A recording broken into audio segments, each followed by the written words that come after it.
안녕하세요. 정보가 세상을 바꾼다의 인포뱅크입니다.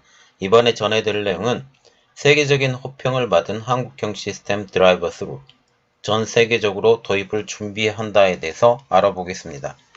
여러분의 구독과 좋아요는 저에게 많은 도움이 되오니 구독과 좋아요 많이 눌러주시고, 혹시 저의 내용에 대해서 마음에 들지 않는다면 관심의 표현으로 싫어요도 한번 눌러주시기 바랍니다. 그러면 한번 시작을 해보겠습니다.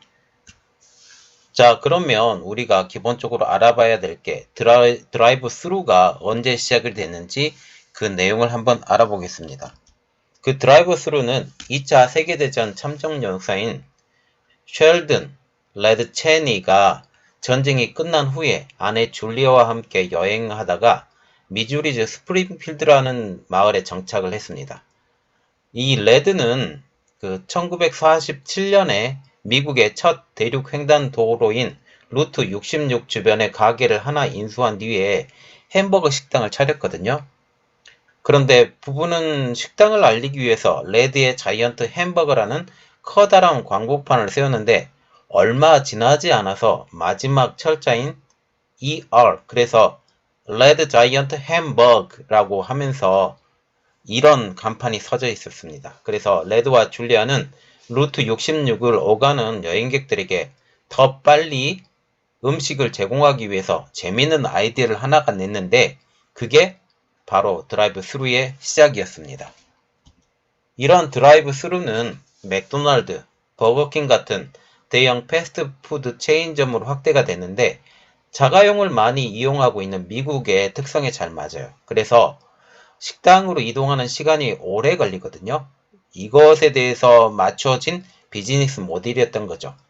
레드와 줄리아의 식당은 지역 명물이 되었었고 37년간 운영하다가 이들 부부가 은퇴하면서 문을 닫았는데, 식당의 광고판은 가게가 없어진 뒤에도 오랫동안 남아 있었고, 사랑받던 지역 명물을 사라진 것을 아쉬워했던 스프링필드 주민들은 2019년도에 이 가게를 다시 복원해서 문을 열었습니다. 이게 드라이브 스루의 시작이었습니다. 그런데 이번에 사태에도 다시 등장했죠. 이것이 패스트푸드점에서만 볼 수 있었던 드라이브 스루가 이번 사태의 확산 속에 예상치 못한 방식으로 등장을 했는데, 이른바 드라이브 스루 확인이 되었던 거죠. 일본 NHK 방송은 빠른 검사가 가능하면서도 직접 접촉을 피할 수 있는 좋은 방법이다 라고 소개하기도 했습니다. 그러면 이번에 했던 획기적인 방법인 드라이브 스루 확인 방법은 검사 시간만 10분밖에 걸리지 않아요.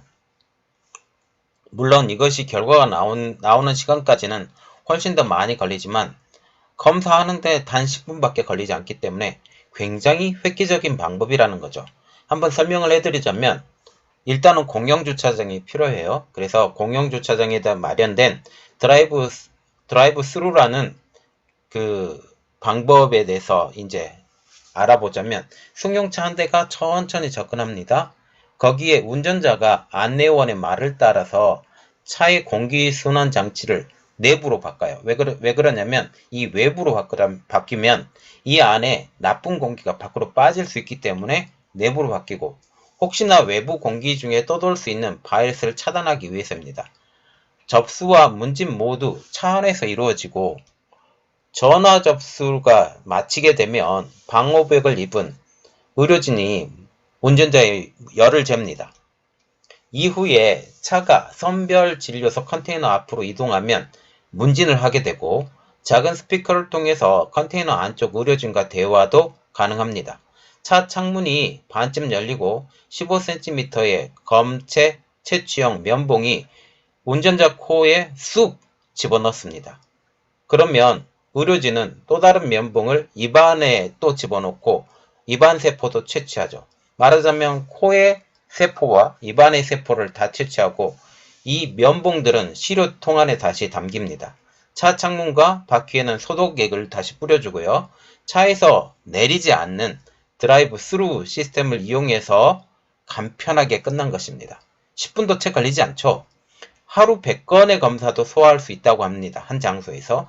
드라이브 스루 방식이 도입되기 전에는 검사 한 건을 하는데 검체 채취만 1시간 이상이 걸렸기 때문에 지금 이 시스템을 통해서 1시간이었던 것이 단 10분만으로 대폭적으로 줄고, 그리고 면대면 대담이 아닌 물론 면대면 대담이지만 이게 접촉이 거의 없어졌어요.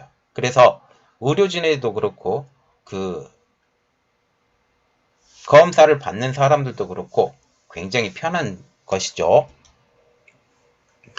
자, 그러면 우리가 또 하나 봐야 될 게, 트럼프 대통령은 이것에 대해서 비효율적이라고 이야기를 했습니다. 6일날 한국의 드라이브 스루에 관련된 질문을 했거든요. 그때 트럼프 대통령은 이렇게 말했습니다. 우리는 한국과 아주 긴밀하게 협조하고 있다 라고 하면서 또 다른 질문이 한 번 더 나오자 그들은 검사를 하는 게 아니라 샘플 조사를 한다고 하면서 비판을 하게 되죠. 트럼프 대통령은 이것이 차로 지나가면서 그들은 샘플을 제공한다. 지금 우리도 할 수 있지만 우리가 하고 있는 것처럼 효과적이 않다라고 하면서 비판을 가하게 됩니다. 우리는 한 곳에서 전체적인 것을 한다. 한국에서는 샘플 조사를 하는 것이다. 아주 다른 것이다 라고 주장을 하게 되죠. 그럼에도 불구하고 미국 백악관은 한국의 드라이브 스루를 호평을 하는데요. 8일날 과기정통부에 따르면 켈빈 드로그마이어 미국 백악관 과학기술정책실 실장은 최기영 한국기술정보통신부 장관과 지난 6일날 유선 회의를 통해서 드라이브 스루 이동 진료소의 진단 방법 및 자료를 전달해달라라는 요청을 받게 됩니다. 최 장관은 이 회의를 통해서 한국에서 운영하고 있는 드라이브 스루 방식의 사례를 소개를 했고 미국 측에서는 관심을 보였다고 전해지고 있습니다. 드라이브 스루는 차량에 탑승한 채로 단계별 검사를 진행하는 방식으로 이 전파 차단 효과가 높다라는 평가를 받고 있죠. 지금 현재 영국에서도 도입을 했는데요. 그 BBC 등 영국 언론들은 6일날 영국 웨일즈 북부 렉섬 인근에 드라이브 스루 운영이 개시됐다고 보고를 하고 있습니다. 그에 따라서 스코틀랜드 에딘버러와 잉글랜드 런던에서도 드라이브 스루가 마련됐습니다. 영국 NHS는 국가보건서비스 설명에 따르면 누구나 드라이브 스루는 이용할 수 있는 것은 아니다라고 말하면서 선별적인 진료가 가능하다라는 거죠. 이게 증상이 있거나 이 확진자가 됐던 사람들에게 접촉이 의심되는 사람에 대해서 보건당국의 콜센터에 전화를 걸어서 검사 기준 충족 여부를 확인한 뒤에 여기에 방문해서 예약을 해야 된다는 거죠.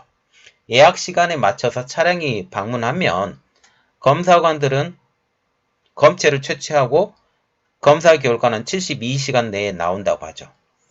혹시라도 있을지 모르는 확산을 막기 위해서 검사 결과가 나올 때까지 자가격리를 권고하게 됩니다. 지금 외국 매체에서도 호평을 받고 있는데요. CNN과 같은 경우는 한국이 드라이브 스루를 개척을 했다라는 제목으로 드라이브 스루 선별진료소에 직접 방문한 경험을 소개를 했고, CBS와 같은 경우에는 미국에서 검사가 충분하지 못하는 사이에 감염될 수 있다는 공포가 전역으로 퍼지고 있다며 한국 당국은 차에서 내리지 않고도 검사를 받을 수 있는 드라이브 스루를 마련했다라고 이렇게 호평을 하고 있는 외국 매체가 되겠습니다. 자, 지금 보시면 제가 처음 보기에도 드라이브 스루는 좀 획기적이라고 생각을 했어요. 그리고 이게 사람의 면대면 접촉이 굉장히 어렵게 만들어지기 때문에, 그리고 여기 안에 한 사람 한 사람만 타고 들어가기 때문에 그 접촉이 다른 사람하고 되지 않아요. 그래서 굉장히 좋습니다. 외국에서도 관심을 갖고 전 세계적으로 이게 퍼지게 될 것 같아요. 그렇게 되면 우리가 두 가지를 생각을 해볼 수가 있습니다. 드라이브 스루만 퍼지는 게 아니라 검사 장비도 한국에서 지금 제작을 하고 있잖아요. 이것에 대해서 외국으로 수출할 가능성이 점점 높아진다 라는 거죠. 그래서 한국의 의료진의 서비스가 전 세계적으로 퍼질 수 있는 좋은 기회가 되지 않을까라는 생각을 갖게 됩니다. 이번 내용은 여기까지였습니다. 저희 내용이 여러분들에게 많이 도움이 되셨다면 구독과 좋아요 그리고 알림 그리고 마음에 들지 않는다면 싫어요까지 눌러주시기 바랍니다. 감사합니다.